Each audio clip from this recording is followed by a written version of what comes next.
even though we do physical stuff, everything starts in the mind. Even in high competitions, because I'm a professional tennis coach and mind performance coach. I work with a lot of athletes. Even on this level, everything starts in the mind. And it's very important to understand this because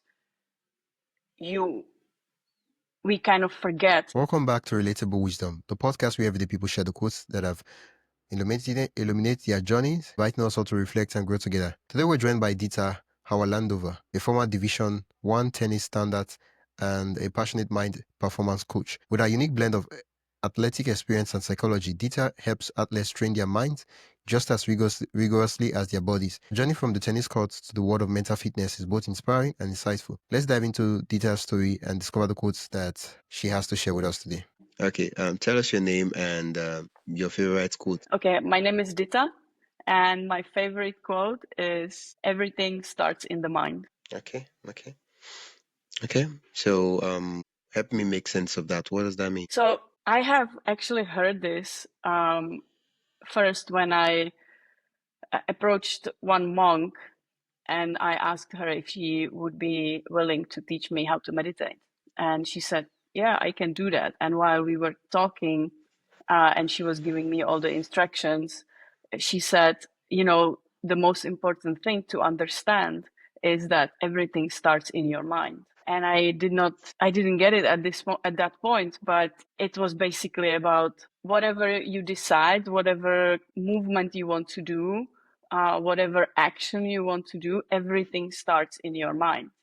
It always starts in the mind. Even if you want to move your arm, it always starts with move your arm with a command, right? Yeah. And then the body kind of follows. So even though we do physical stuff, everything starts in the mind. Even in high competitions, because I'm a professional tennis coach and mind performance coach. I work with a lot of athletes. Even on this level, everything starts in the mind. And it's very important to understand this because we kind of forget to train it. We kind of forget to take care of it. And we train the body, we take care of the body, but we forget to take care of the mind and to actually learn about the mind. So that's why she told me that, because she said this is the first thing we should do in the morning. And this is the most important thing why we are on this earth, is to learn about the mind and is to try to conquer it, to control it, and to be in command of it. Because if we are not, the mind is actually taking command of us, right? So that's what it is. Yeah, you did talk about that. We need to take care of the mind as we take care of other things. So, would you be so kind to share with us ways in which we could take care of the mind? Well, you can do it in all kinds of different kind of exercises or different ways. I like to do it with either meditation or some kind of a breathing exercises or journaling. Like right now, I do quite a bit of journaling. But I think the easiest and the best is just to go somewhere and sit with yourself. And you don't have to call it meditation or anything. It's just to be with yourself, to make sure that you can be still, that you can be quiet, and that you are willing to listen to your mind. Because a lot of people is not willing to do that or is scared of it. And we have to, or it is smart to get over this fear and start listening to the mind and start understanding the ways how the mind is kind of affecting our life. Yeah, when the quote you mentioned, everything starts with your mind. How you did talk about how you first heard the quote from a monk. How long ago was this? I think it was something like 2019. Okay. So that's 6 years ago. Okay. Yeah. And where or can you give us some instances in your own personal life where you've had to, like, say, you know how something could happen and then you just say a quote because the thing that happened kind of just played out the quotes in real life, and you're like, yeah, everything starts with your mind. Mhm. So sorry, I didn't understand the question. Oh, I want you to share personal stories from your Oh. life. Yeah, you. Yeah. Sure. Look, in my opinion, it is very difficult to create habits or be uh, on the journey to really grow yourself and do all the perfect stuff that makes you that kind of gives you the balance between, let's say work and time off or kind of fulfillment in your relationships, kind of like the overall happiness. Uh, and I find that when I really listen to my mind and go and filter things that are good for me against the things that they are not necessarily good for me, then and I make the choices and I kind of like decide which direction I want to go. That this approach gives me a lot of kind of like joy and calmness. So I give you an example, right? So for example, I like to wake up early and always take care of myself first, because the rest of the day I take care of other people and I try to help other people. But in order to do that, I need to take care of myself first. So sometimes I have to start working, let's say at 7 o'clock in the morning, and I wake up at 5 or 4:30 in the morning just to make sure that I can take care of myself and I have some time for myself.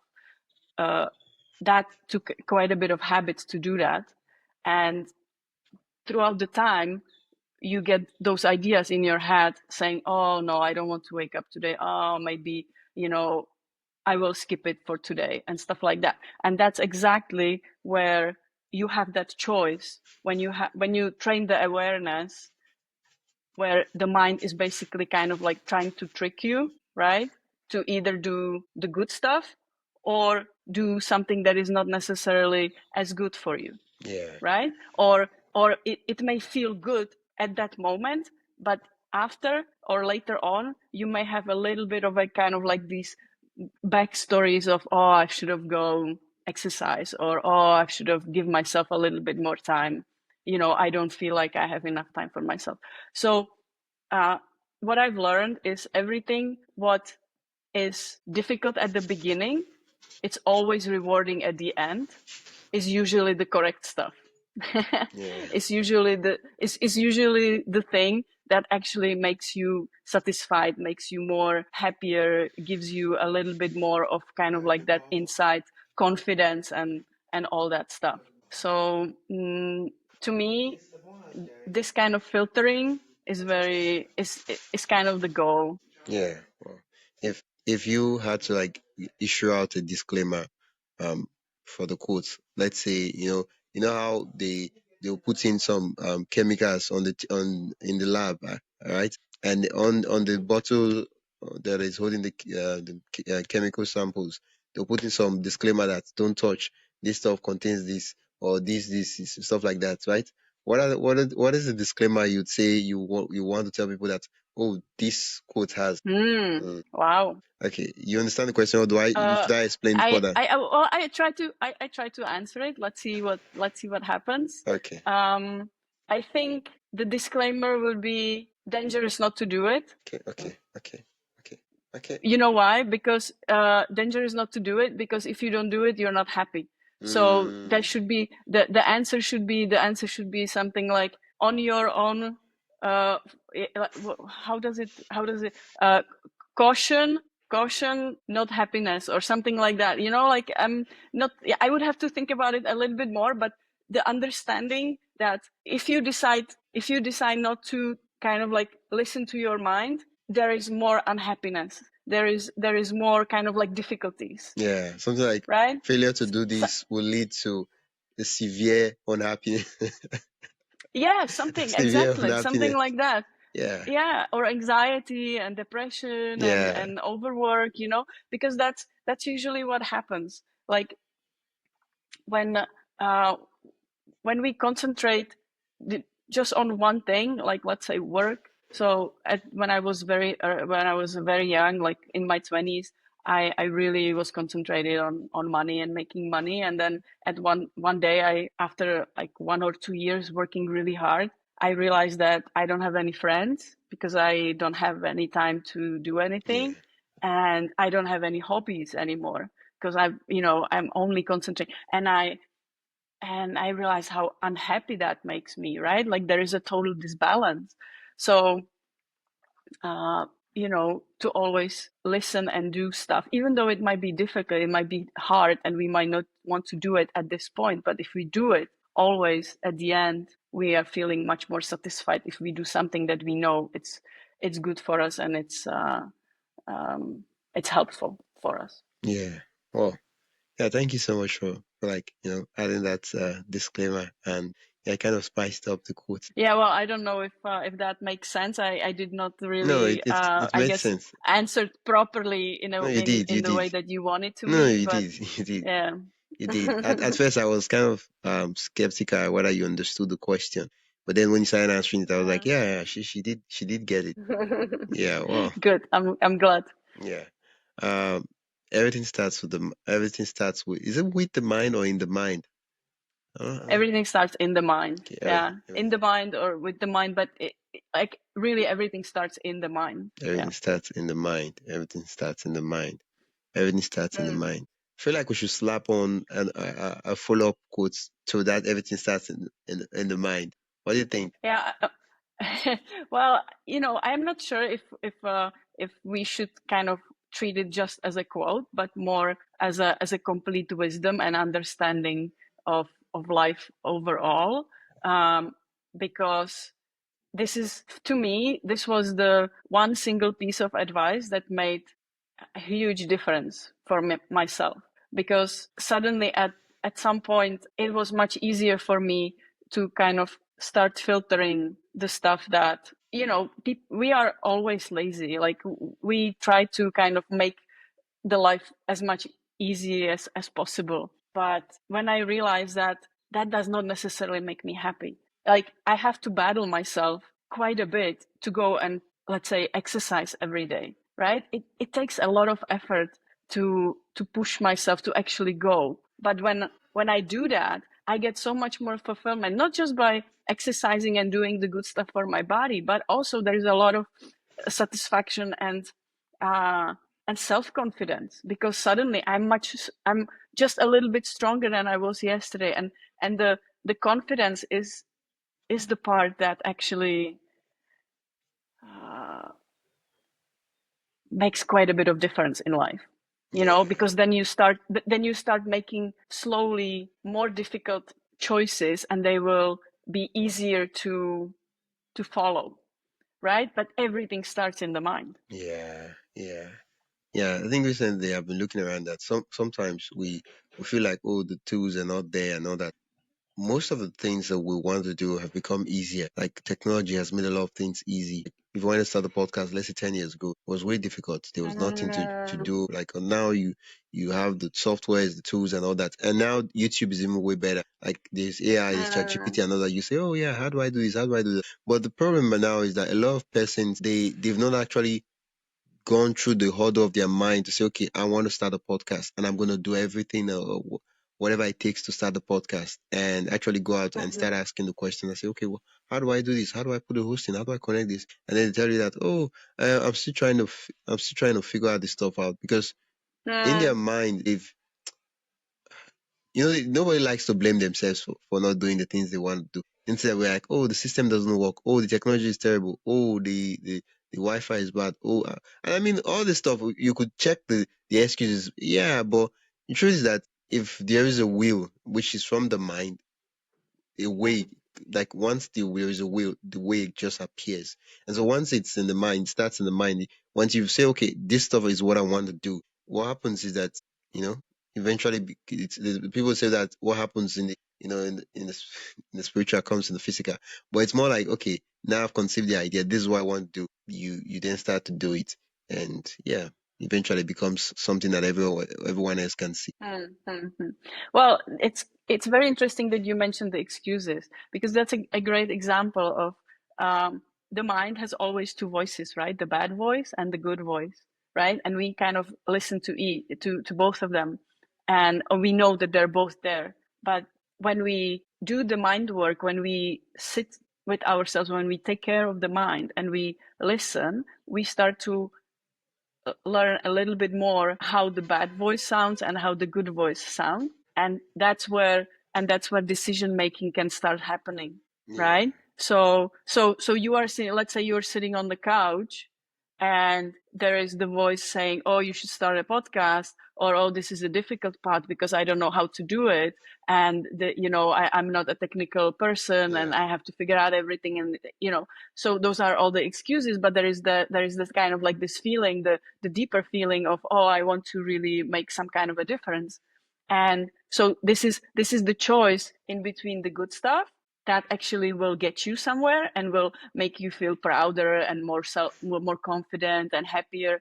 And then there is the easier part, which actually makes you a little bit more unhappier because you wish to do something, but then the mind and the voice kind of is telling you, oh, don't take the actions, right? And this is the easier part.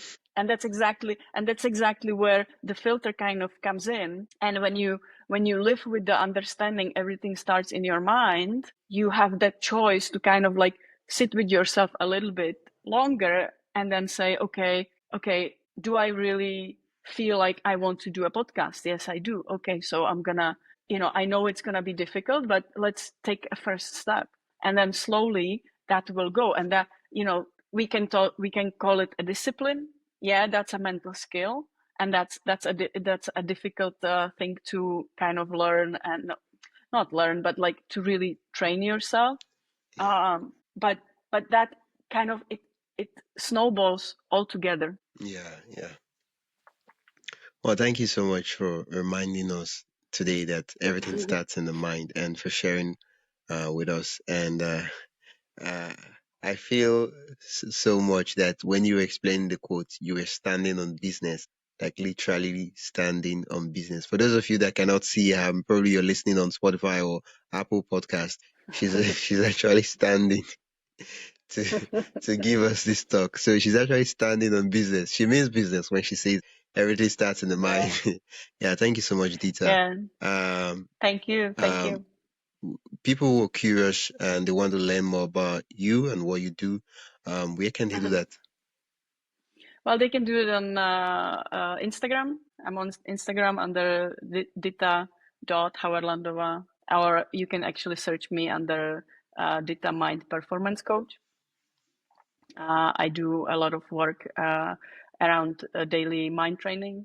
I mainly work with athletes and professional athletes because that's my passion. That's where I grew up, and that's maybe also the reason why I'm standing, because I feel like that I haven't done anything in the morning yet. So this is my way of giving myself a little bit of a good feeling. Thank you so much.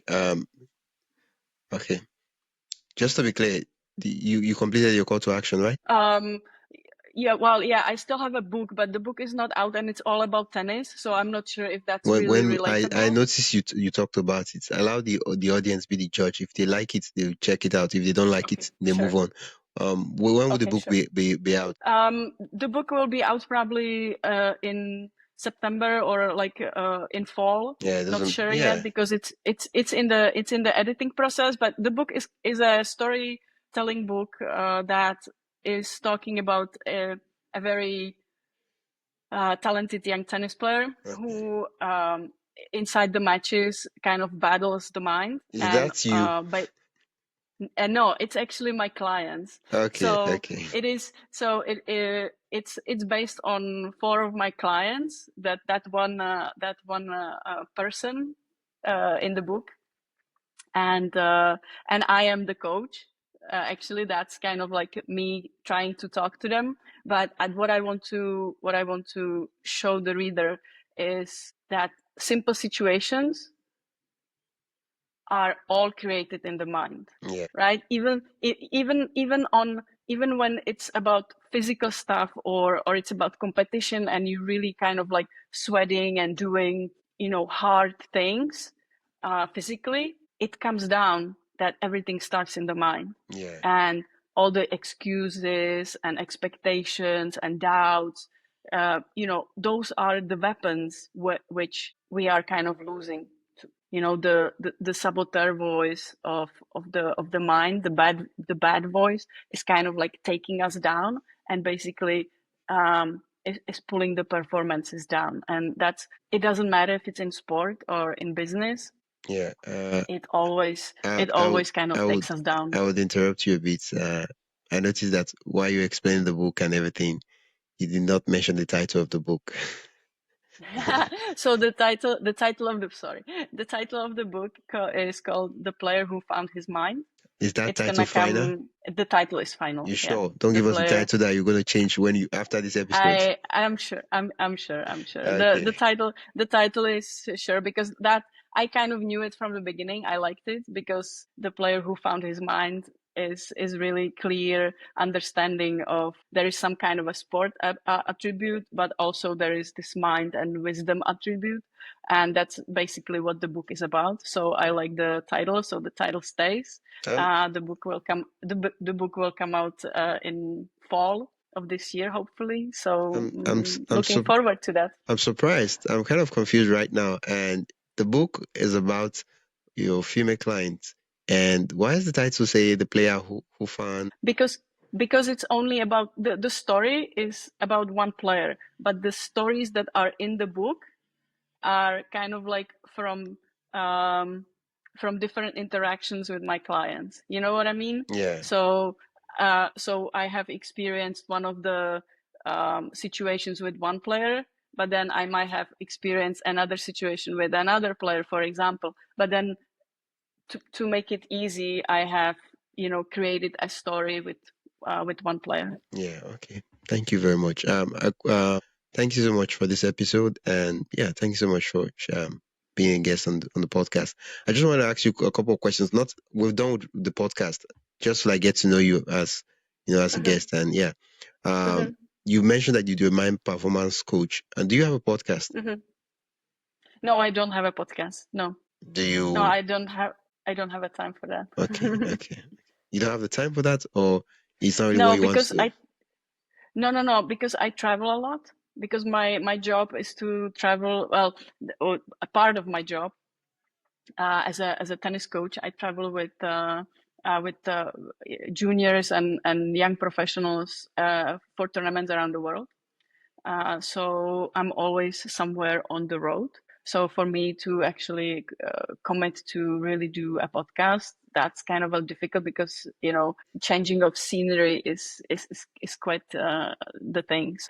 I rather be a host or guest on the podcast than a host. Yeah. Yeah. It's a little bit easier on scheduling. Yeah, just the reason I'm asking is I have another podcast where I talk to podcast hosts.